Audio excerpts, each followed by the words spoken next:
Holidays-நாலே நம்ம K Travels தான். தமிழகத்தின் முன்னணி டிராவல்ஸ் நிறுவனம். Plan your happy trips with K Travels.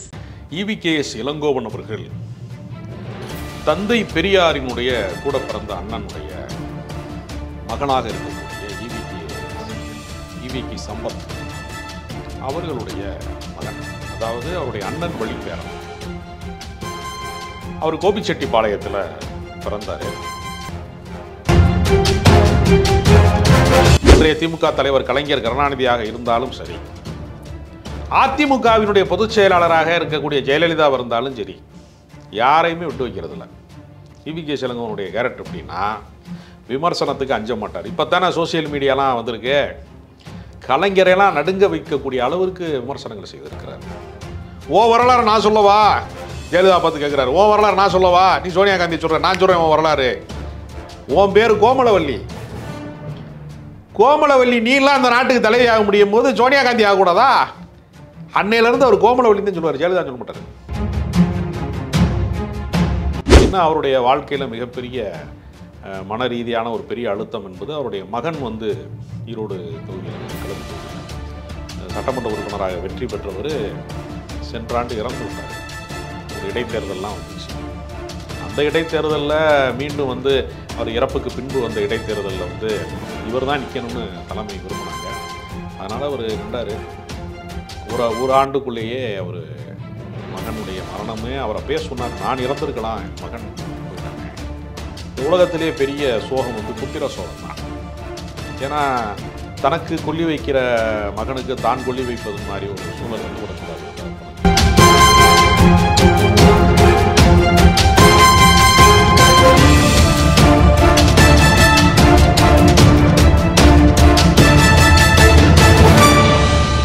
Again Tamil has the highest viewership in India, USA, UK, Dubai, UAE, Saudi, Malaysia, Singapore, Norway, Sweden, Switzerland and Denmark. Join us and take your business to the world. ஆகாயம் Tamil viewers எல்லாருக்குமே வணக்கம். நான் விஜய் ஜெகா. இன்னைக்கு நம்ம கூட senior journalist நம்ம ராஜா கம்பீரம் sir இருக்காங்க. வணக்கம் சார். வணக்கம் சார். இன்னைக்கு அரசியல் வரலாற்றில் ஒரு மிகப்பெரிய இழப்பு ஏற்பட்டிருக்கு அப்படின்னு தான் சொல்லணும். EVKS இளங்கோவன் சார், காங்கிரஸுடைய மூத்த தலைவர், அவருடைய இழப்பு தான் சார். ஸோ அவருடைய அரசியல் வாழ்க்கையை பற்றி இன்னைக்கு பேசலாம். EVKS இளங்கோவன் அவர்கள் தந்தை பெரியாரினுடைய கூட பிறந்த அண்ணனுடைய மகனாக இருக்கக்கூடிய EVK சம்பத் அவர்களுடைய மகன், அதாவது அவருடைய அண்ணன் வழி பேரன். அவர் கோபிச்செட்டிப்பாளையத்தில் பிறந்தார். அவங்க அப்பா தான் தொடக்க காலத்தில் திராவிட முன்னேற்ற கழகத்தை உருவாக்கிய மிகப்பெரிய தலைவர்களில் ஒருவராக இருந்தவர் EVK சம்பத் அவர்கள். அண்ணாவுக்கு நிகரான பேச்சாற்றல் மிக்கவர், அண்ணாவை விடவும் சிறந்த பேச்சாளர் என்றும் சிலர் சொன்னது உண்டு. அண்ணாவுக்கு நிகராக கருதப்பட்ட ஆளுமையாக இருந்த அவர் திமுகவினுடைய வளர்ச்சி காலகட்டத்திலே திமுகவோடு முரண்பட்டு அவர் வெளியே போயிட்டார். வெளியே போய் அவர் தமிழ் தேசிய அரசியல்லாம் உருவாக்கினார். அந்த காலகட்டங்களில் பின்னால் அது பெரிய அளவில் வெற்றி பெறாத சூழலில் காங்கிரஸில் தன்னை ஐக்கியப்படுத்தி கொண்டார். இவரும் ஏறத்தாழ இவங்க அப்பா காங்கிரஸ்காரர் என்கிற காரணத்தினால ஒரு காங்கிரஸ் குடும்பமாகத்தான் இவர் உருவாகிறார். ஏன்னா தந்தை பெரியார் அவர்களே காங்கிரஸ்காரர் தான். காங்கிரஸில் இருந்து தான் தந்தை பெரியார் ஒரு கட்டத்திற்கு மேலே அந்த கட்சியிலிருந்து வெளியேறி திராவிடர் கழகம், நீதி கட்சி இதெல்லாம் தொடர்ந்து திராவிடர் கழகம் அப்படிங்கிற ஒரு அமைப்பு பின்னால் உருவாகுது. அப்போ அடிப்படையில் அன்றைக்கு எல்லாருமே காங்கிரஸ்காரர்கள் தான். இந்த ஒரு பெரிய பின்புலம் அவருக்கு, அரசியல் பின்புலம் அவருக்கு இருக்கிறது. இவரை அரசியலில் அடையாளம் காட்டியது யார் அப்படின்னா, நடிகர் திலகம் சிவாஜி கணேசன் அவர்கள் காங்கிரஸில் முக்கியமான ஆளுமையாக இருந்தாங்க. அவர் தான் இவருக்கான இவர் கட்சியில் ஒரு மிகப்பெரிய ஆளாக அங்கீகரித்திருக்கிறார். அங்கீகரித்து இவருக்கு முதல் முறையாக சட்டமன்றத்தில் போட்டியிடுவதற்கான அந்த MLA சீட்டு ஒரு 6-7 பேர் தன்னுடைய ஆதரவாளர்களுக்கு, காங்கிரஸ் கட்சியில் என்ன செய்வாங்கன்னா, அந்த கட்சியினுடைய மிகச்சிறந்த ஆளுமைகள் ஒவ்வொருத்தருக்கும் அவங்களுடைய ஒரு அணி அரசியல் இருக்கும், அவங்களுடைய ஆதரவாளர்கள் இருப்பாங்க. அவங்களுக்கு அவங்க தேசிய அளவில் டெல்லிக்கு அவங்க பரிந்துரை செய்வாங்க. அப்படி நடிகர் திலகத்தால் ஒரு சட்டமன்ற உறுப்பினராக, சத்தியமங்கலம் தொகுதியினுடைய சட்டமன்ற உறுப்பினராக ஒரு உருவாகிறார். இவர் அரசியலுக்குள்ளே என்ட்ரியான காலகட்டம் ரொம்ப முக்கியமான காலகட்டம். என்ன காலகட்டம்னா, எம்ஜிஆர் அவர்களுடைய அந்த மறைவு சார்ந்த கட்டத்தில் ஒரு மிகப்பெரிய அளவில் அரசியலில் ஒரு ஒரு பெரிய பூகம்பமாக வெடிச்சார்னு கூட சொல்லலாம். ஏன்னா எம்ஜிஆர் இறந்த பின்பு ஜானகி அணி ஜெயலலிதா அணின்னு 2 அணி பிரிஞ்சிருக்காங்க. இரட்டை புறா சேவல் சின்னம். சேவல் சின்னம் யாருக்குன்னா ஜெயலலிதா அவர்களுக்கு, இரட்டை புறா ஜானகி. இரட்டை இலையை முடக்கிட்டாங்க. இரட்டை புறா சின்னம்.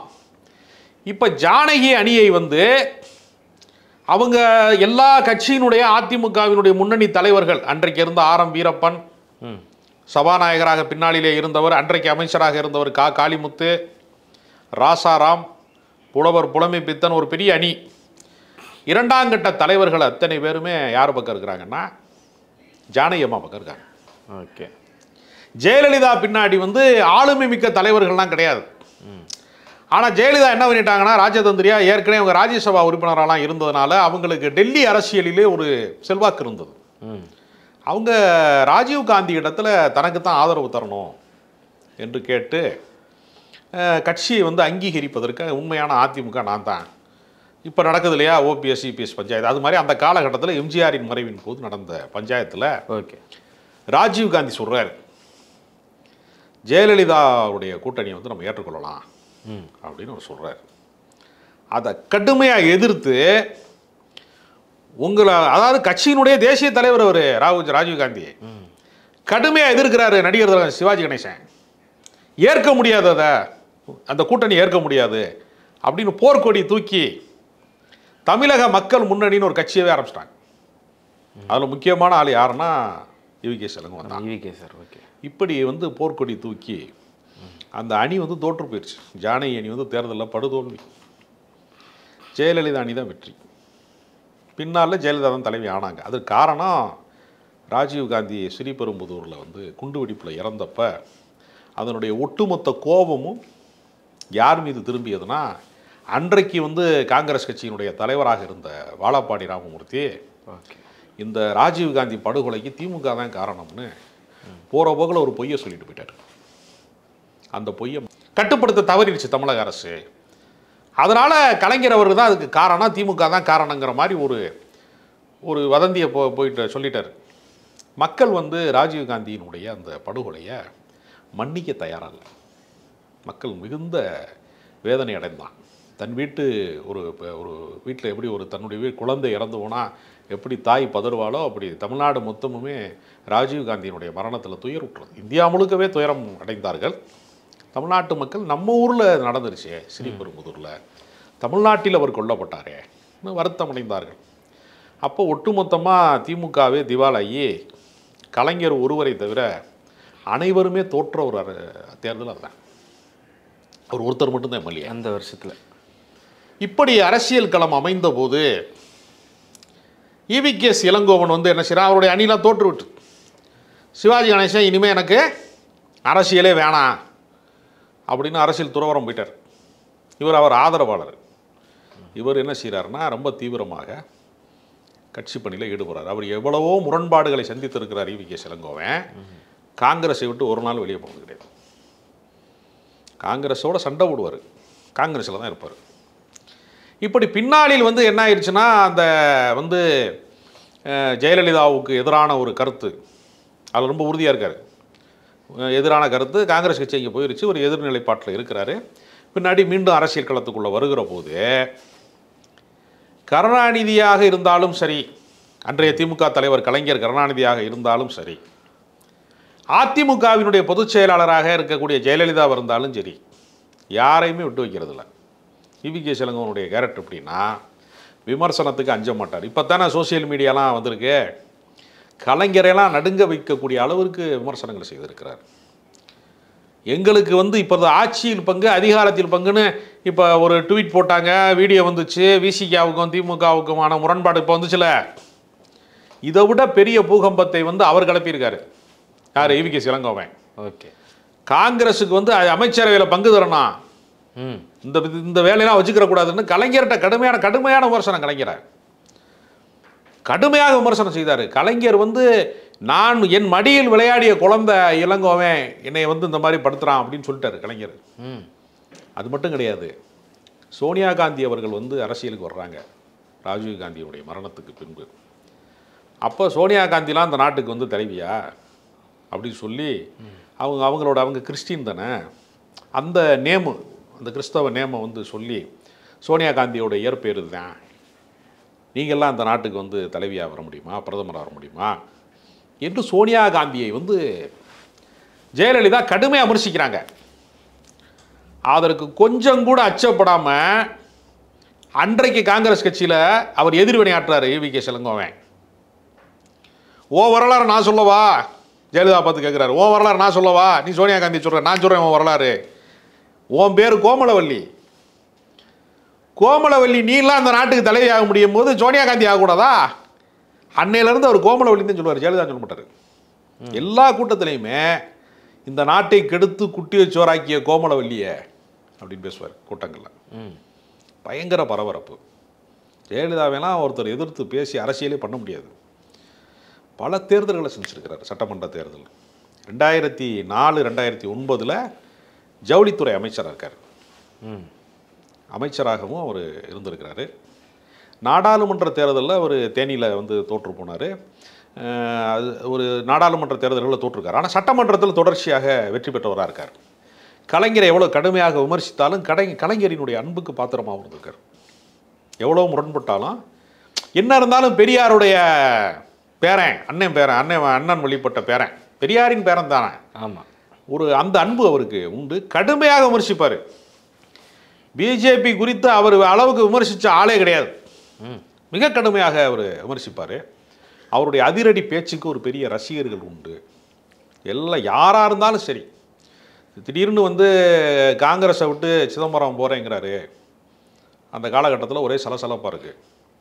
காங்கிரஸை விட்டு சிதம்பரம் போகிறோங்கிறாரு அப்படின்னு பத்திரிகையாளர்கள் கேட்டதுக்கு, தந்தை பெரியாரும் ராஜாஜியும் போனப்பயே காங்கிரஸில் ஒன்றும் இல்லை, இந்த மாதிரி உதிரிகள்லாம் போனால் ஒன்றும் பிரச்சனையே இல்லை, காங்கிரஸுக்கு நல்லது, காங்கிரஸை பிடித்த பீடை விலகியது அப்படிங்கிற அளவுக்கு கடுமையாக விமர்சனம் பண்ணியிருக்காரு. யாரையும் விட்டு வைக்கிறதே கிடையாது. அவரை தொடக்க காலத்தில் வந்து அரசியலுக்கு கொண்டு வந்ததில் எப்படி நடிகர் திலகம் சிவாஜி கணேசனுக்கு ஒரு பங்கு இருக்கோ, அதை விட முக்கியமான பங்களிப்பு வந்து வாழப்பாடி ராமமூர்த்திகள். ஏன்னா வாழப்பாடி ராமமூர்த்தியும் இவங்க அப்பாவும் நெருங்கிய நண்பர்கள். ஈவிகே இளங்கோவனோட அப்பா சம்பத் ரொம்ப நெருங்கிய நண்பர்கள். அவர் தான் வாழப்பாடி ராமமூர்த்தி தான் அவர் அரசியலுக்கு வரணும்னு விரும்புகிறார். அப்புறம் தான் அவருக்கு சிவாஜியுடைய நட்பெல்லாம் கிடைக்கிது. அதனால் பின்னால் வந்து முரண்பட்டு காங்கிரஸை விட்டு முரண்பட்டு வாழப்பாடி ராமமூர்த்தி போயிடுறார் ஒரு கட்டத்துக்கு மேலே. அதே மாதிரி பார்த்தீங்கன்னா வந்து ஜி.கே. வாசன், தமிழ் மாநில காங்கிரஸ், அந்த காங்கிரஸ்லாம் நீங்கள் நடத்தாதீங்க, மீண்டும் வந்து தாய் கட்சியிலே சேருங்க என்று வாழப்பாடி ராமமூர்த்தியவோ, தன்னையே கட்சிக்கு வரவழைத்த வாழப்பாடி ராமமூர்த்தியவே பின்னால் கட்சியில் இணைக்கக்கூடிய வேலையை, தமிழ் மாநில காங்கிரஸில் இருக்கிற ஜி.கே. வாசனை இணைக்கக்கூடிய வேலையை, எல்லாரையும் வந்து ஒருங்கிணைக்கக்கூடிய வேலையை அவர் செய்திருக்கிறாரு. காங்கிரஸுக்கு மிகப்பெரிய வீழ்ச்சியான காலம் தமிழ்நாட்டில்னு பார்த்தீங்கன்னா மூப்பனார் தமிழ் மாநில காங்கிரஸ்னு ஒன்று தொடங்குறாரு. அது எதனால் உருவாகுதுன்னா, ஜெயலலிதாவுடைய கூட்டணியை வந்து காங்கிரஸ் வந்து மாற்ற மறுக்கிறாங்க. ஜெயலலிதாவோட கூட்டணி வேணாம், ரொம்ப ஒரு மோசமான ஒரு ஆட்சி அது. 91 96 காலகட்டங்களில் ஜெயலலிதாவுடைய ஆட்சி மாதிரி ஒரு மோசமான ஆட்சி எதுவுமே கிடையாது, ஒரு காட்டு தர்பார் அது. மக்கள் கடுமையான கோபத்தில் இருக்கிறாங்க. வளர்ப்பு மகள் திருமணம்லாம் நடந்து மக்கள் அதிருப்தியில் இருக்கும்போது தேவையே இல்லாமல் வந்து இந்த காங்கிரஸினுடைய டெல்லி தலைமை வந்து அவங்களோட கூட்டணியை தொடர்றாங்கங்கிற கோபத்தில் தான் மூப்பனார் வந்து காங்கிரஸ் விட்டு வெளியே வந்து தமிழ் மாநில காங்கிரஸ் தொடங்குறாரு. அப்படிப்பட்ட சூழ்நிலையில் காங்கிரஸ் கூடாரமே காலியாயிடுச்சு, எல்லா தலைவர்களும் போயிட்டாங்க. அப்போ காங்கிரஸ் எப்படி காப்பாற்றுறது தமிழ்நாட்டில் அப்படிங்கிற ஒரு சூழல் வருகிற போது அப்போது அவர் காங்கிரஸ் கட்சிக்கு தலைவராக இருக்கிறார். காங்கிரஸ் கட்சிக்கு எப்போதெல்லாம் நெருக்கடி வருகிறதோ அப்போதெல்லாம் அது அந்த கட்சியினுடைய மாநில தலைவராக அந்த கட்சியினுடைய தலைமை வந்து அதை சரி கட்டுறதுக்கு இளங்கோவன் இருந்தால் தான் சரியாக வரும் என்கிற முடிவை அவங்க எடுத்திருக்கிறாங்க. 2 முறை அவர் காங்கிரஸ் கட்சியினுடைய மாநில தலைவராக இருந்திருக்கிறார். அதிரடி அரசியல்வாதி, மனதில் பட்டதை பட்டென்று பேசக்கூடியவர், யாராக இருந்தாலும் பயப்படாமல் விமர்சனம் செய்வார். பெரிய அளவில் வந்து அரசியலை வைத்து கொள்ளையடிக்கிற, குறுக்கு வழியில் சம்பாதிக்கிற அந்த மாதிரி புத்தி எதுவும் அவர் கிடையாது. மக்களை நேருக்கு நேர் சந்திக்கக்கூடியவர். யாராக இருந்தாலும் அவரோட போய் பழக முடியும், பேச முடியும், உரையாடுவதற்கான ஒரு எந்த தடையுமே அவருக்கு இருக்காது. என்ன அவருடைய வாழ்க்கையில் மிகப்பெரிய மன ரீதியான ஒரு பெரிய அழுத்தம் என்பது அவருடைய மகன் வந்து ஈரோடு தொகுதியில் வந்து கிழக்கு தொகுதியில் சட்டமன்ற உறுப்பினராக வெற்றி பெற்றவர் சென்ற ஆண்டு இறந்து விட்டார். ஒரு இடைத்தேர்தல்லாம் வந்துச்சு. அந்த இடைத்தேர்தலில் மீண்டும் வந்து அவர் இறப்புக்கு பின்பு வந்த இடைத்தேர்தலில் வந்து இவர் தான் நிற்கணும்னு தலைமை விரும்பினாங்க. அதனால் அவர் நின்றார். ஒரு ஆண்டுக்குள்ளேயே அவர் மகனுடைய மரணமே அவரை அப்பயே சொன்னார், நான் இறந்துருக்கலாம், என் மகன் போயிட்டானே. இந்த உலகத்திலே பெரிய சோகம் வந்து புத்திர சோகம்தான். ஏன்னா தனக்கு கொல்லி வைக்கிற மகனுக்கு தான் கொல்லி வைப்பது மாதிரி ஒரு சூழல் வந்து விடக்கூடாது. ஒரு தகப்பனுக்கு ஒரு இறுதிச் சடங்கை வந்து மகன் வந்து அப்பனுக்கு நிறைவேற்றுவது வேறு, ஒரு அப்பா வந்து மகனுக்கு நிறைவேற்றுவது என்பது வேறு. ஏன்னா மரணம் வந்து வரிசைப்படி வருவதில்லை. இந்த வரிசைப்படி தான் வரணும், உனக்கு பின்னால் உன் மகனுக்கு பின்னால் அப்படிலாம் வர்றதில்லை வரிசையில். 6லும் ஜாவு 100லும் ஜாவுன்னு சொல்லுவாங்க இல்லையா. அதனால் அப்படி ஒரு மரணம் வந்தபோது ரொம்ப மனம் கலங்கின ஒருத்தராக இருந்தார். அதே சமயத்தில் கட்சி பணி ஆற்ற வேண்டும்ங்கிறப்ப அந்த துக்கத்தை தாங்கி கொண்டு அவர் அரசியல் செய்தார். நுரையீரல் தொற்று காரணமாக மூச்சு திணறல் ஏற்பட்டு ஒரு சிகிச்சை எடுத்துக்கொண்டு வந்தார். அது பலனளிக்காமல் இன்றைக்கு வந்து ஒரு தனியார் மருத்துவமனையில் இன்றைக்கு காலை வந்து இறந்துட்டார் அவர். அதனால் எப்பொழுதுமே அரசியலில் வந்து எதற்கும் அஞ்சாத சிங்கமாகத்தான் வந்து ஈ.வி.கே. இளங்கோவன் இருந்திருக்காரு. அபாரமான பேச்சாற்றல். அவர் பேச்சை கேட்பதற்கு ஒரு பெரிய கூட்டமே இருக்கும். அப்படி ஒரு ஆற்றல் அவருக்கு உண்டு. சர்ச்சைக்கு நினைக்கிறதெல்லாம் பேசுவார். இளையராஜா வந்து அம்பேத்கருடைய புத்தகத்துக்கு அணிந்துரை எழுதுனதுக்கெல்லாம் கடுமையாக அடித்தார் இளையராஜாவை. பட்டினியாக கிடக்கும்போது, சோத்துக்கு வழி இல்லாமல் இருக்கும்போது கம்யூனிஸ்ட் கட்சியில் பாட்டு பாடுவீங்க, வசதி வந்துருச்சுன்னா அவங்களுக்குலாம் வந்து உயர் ஜாதிகாரங்களோட பழக்கம் ஏற்பட்டு பார்ப்பானிங்களோட சேர்ந்துக்கிட்டு நீங்கள் வந்து மோடிக்கு பாராட்டு நடத்துவீங்களா? நீங்கள் அம்பேத்கரை பற்றி பேசுகிறதுக்கு அருகதை இருக்கா மோடிக்கு? பணம் வந்துருச்சுன்னா, வசதி வந்துருச்சுன்னா நீங்கள்லாம் பெரிய ஆளா? நீங்கள்லாம் தபாலா வாசிக்கிறவங்களாம் இசையமைப்பாளரா? அப்படின்னா பேசினார். கடும் விமர்சனங்கள் வந்துச்சு. ஏன்னா இளையராஜா பற்றி இப்படி பேசுகிறாரு, ரொம்ப கடுமையாக. அந்த மாதிரிலாம் அவர் நினச்சதெல்லாம் பேசுவார். அதிரடியான அரசியல்வாதி. இன்றைக்கு இந்த அதிரடியாக பேசுகிற அரசியல் வந்து ட்ரெண்டிங் ஆகுது சோசியல் மீடியாவில். அதுக்கெல்லாம் முன்னோடியே வந்து ஈ.வி.கே. இளங்கோவன் தான். இவருடைய ஸ்டைல் தான் அது. இப்போ இருக்கக்கூடிய அந்த சீமானில் இருந்து, சீமான் தொடக்க காலத்தில் திராவிட இயக்கங்களில் பெரியார் மேடைகளில் தான் பேசினார். இப்போ எல்லா மேடையிலையும் பேசும்போது நான் பெரியாரின் பேரன், மார்க்சின் மாணவன் அப்படின்லாம் பேசுவார் சீமான். அப்போ வந்து கடுமையாக ஈழத்தமிழர் பிரச்சனை. ஏன்னா காங்கிரஸ் தான் குற்றவாளி. காங்கிரஸ் வந்து சர்வதேச அளவில் நடந்த ஈழப்பூரில் காங்கிரஸ் பங்கேற்று வந்து இந்த ஈழத்தை அழிச்சிட்டாங்க, 1.5 லட்சம் பேரை கொண்டுட்டாங்கன்னு சொல்கிற விமர்சனம்லாம் வந்துச்சு இல்லையா. அப்போ உங்களை எதிர்த்து பேசுகிற சீமான் வந்து பெரியாரின் பேரன்கிறார். நீங்களும் பெரியார் பேரன், அவர் கொள்கைப்படி நானும் பேரங்கிறாரு. பெரியாரின் பேரன்னு சீமான் சொல்கிறாருன்னு ஒருத்தன் பத்திரிக்கையாளர் கேட்டதுக்கு, சின்ன வயசில் பெரியார் கொஞ்ச நாள் மைனராக இருந்தார், அப்போ அந்த மாதிரி இடங்களில் வந்து உருவாயிருப்பான் போல இருக்குன்னு சொல்லி பேசுகிறார். எதுக்குமே யோசிக்கிறது இல்லை, யோசிக்கவே இல்லை, நினைக்கிறதா பேசுவார். பெரியார் சின்ன வயசில் அப்படி இருந்திருக்காரு மைனரா, அதில் உருவானவன் தான் இவன் அப்படின்னாரு. இது மாதிரி சர்ச்சைக்குரிய பேச்சுக்களுக்கு எப்போவுமே பஞ்சம் கிடையாது. துணிஞ்சு பேசுவார், நினைக்கிறதெல்லாம் பேசுவார். ஆப்போசிட்டில் இருக்கிறவங்களுக்கு ஒரு பெரிய பயமே வரும். இந்த நெளிவு சுழிவு அப்படிங்க. அதாவது எழுத்தாளர் ஜெயகாந்தன் சொல்லுவார். அதாவது எழுத்தாளர் ஜெயகாந்தனை பற்றி கண்ணதாசன் ஒரு வரி எழுதியிருக்கிறார். ஜெயகாந்தனை பற்றி என்ன எழுதியிருக்கிறார்னா, மனிதர்கள் பல பேர் எப்படி இருக்கிறான்னா, வளைந்தும் குலைந்தும் நெளிந்தும் இருக்கான், மண்புழு மாதிரி இருக்கான் பல பேர். ஐயா சொல்லுங்கய்யா அப்படின்பா. நான் உள்ளுக்குள்ளே அவனுக்கு வேறு திட்டம் இருக்கும், ஒரு பவ்யமாக நடிப்பான். பல பேர் அமாவாசை தான் அரசியல்வாதியில். அப்படியே வளைந்தும் குலைந்தும் கிடக்கிற மனிதர்களுக்கு மத்தியில் நிமிர்ந்து நிற்கிற தென்னையை போன்றவர் ஜெயகாந்தன் கண்ணதாசன் எழுதுறார். கண்ணதாசன் சொன்ன அந்த ஓமை இருக்குல்ல, வளைந்தும் குலைந்தும் கிடக்கிற மனிதர்களுக்கு மத்தியில் நிமிர்ந்து நிற்கும் தென்னை அவன் அப்படின்னு கண்ணதாசன் ஜெயகாந்தனை பார்த்து சொன்ன வரி இருக்குல்ல, அது அப்படியே ஈ.வி.கே. இளங்கோவனுக்கு பொருந்தும். வளைந்தும் குலைந்தும் கிடக்கிற மனிதர்களுக்கு மத்தியில் நிமிர்ந்து நிற்கும் தென்னை போல ஒரு கம்பீரமான ஒருத்தர் அரசியலிலே வந்து தன்னுடைய நேர்மையை, தன்னுடைய உணர்வுகளை வெளிப்படுத்துறதுல சமரசம் செய்து கொள்ளாத ஒரு கம்பீரமான தலைவர் என்று தான் அவரை சொல்லலாம். Okay sir. சார், இப்போ அவருடைய இழப்புக்கு அப்புறமா, அவருடைய மறைவுக்கு அப்புறமா அரசியலில் என்னென்ன மாதிரியான மாற்றங்கள்லாம் வரும் சார்? இல்லை, அது வந்து அரசியலை பொறுத்தவரையில் அரசியல் என்பது ஒரு தொடர் பயணம். ஒரு ஆளுமையினுடைய இடம் வெற்றிடமாகும் போது அந்த இடத்திற்கு இன்னொரு ஆளுமை வந்து சேருவது தான் இயற்கையினுடைய நீதி. அதனால் இவிகே சம்பத் ஒரு ஆளுமையாக இருந்தார், அதனுடைய தொடர்ச்சியாக இளங்கோவன் இருந்தார். அது மாதிரி எப்பொழுதுமே ஆளுமை மிக்கவர்கள் அப்படிங்கிறவங்க ஒரு கருத்தியல் சார்ந்தவர்கள் உருவாகி கொண்டே இருப்பார்கள். அது காலத்தினுடைய கட்டளை. அதனால் யாரோடும் வந்து அரசியலில் வந்து ஒரு பயணம் நின்று போகாது. அந்த தத்துவம் தான் நிரந்தரமானது. தலைவன் மாறுவான், தர்பார் மாறும், தத்துவம் மட்டுமே அச்சய பாத்திரம். தான் வாழ்நாள் முழுக்க வந்து மதச்சார்பற்ற கோட்பாடுகளுக்கு, அரசியல் சாசனத்திற்கு, இந்த நாட்டிலே நல்லிணக்கம் நிலவ வேண்டும் என்பதற்கு தொடர்ந்து குரல் கொடுத்தவர். அது மட்டும் கிடையாது, திப்பு சுல்தானுடைய ஒரு விழாவை வந்து சட்டம் ஒழுங்கை காரணமாக காட்டி ஒரு முறை காவல்துறை வந்து மறுத்துட்டாங்க. வேலூர் பகுதியில் திப்பு சுல்தான் விழா நடத்த வேண்டும்னு ஒரு சிறிய ஒரு அமைப்பு ஒரு முயற்சி பண்ணுறாங்க. தமிழக மக்கள் ஜனநாயக கட்சின்னு ஒரு அமைப்பு வந்து வேலூரில் திப்பு சுல்தான் விழாவை வந்து நடத்த வேண்டும்னு ஒரு முயற்சி செய்கிறாங்க. அது சட்டம் ஒழுங்கை காரணமாக காட்டி ஏதோ ஒரு காரணத்தை காட்டி அனுமதி மறுத்துட்டாங்க. அனுமதி மறுத்த போது அந்த விழாவை வந்து நிச்சயமாக வந்து நடத்தியிருக்கணும், நடத்துறதுக்கு அனுமதி மறுக்கக்கூடாது காவல்துறை, இது ஒரு தவறான முன்னுதாரணம்னு சொல்லி மிக கடுமையாக அதுக்கு கருத்து பதிவு செய்கிறாரு இவிகே இளங்கோவன் அவர்கள். அப்போ இன்னொன்று சொல்கிறாரு, இதை காங்கிரஸ்காரன் தான் நடத்தணும், இஸ்லாமியர்கள் நடத்தக்கூடாது திப்பு சுல்தான் விழாவை, நாங்கள் தான் நடத்தணும் காங்கிரஸ்காரங்க, நாங்கள் இதையெல்லாம் செய்ய தவறுனதுனால தான் இவங்க ஏகத்தாளமாக இருக்காங்க இந்த மாதிரி என்று எதிர்க்க தரப்பார்களை வந்து மதவாத சக்திகளை வந்து கடுமையாக அவர் விமர்சிப்பார்.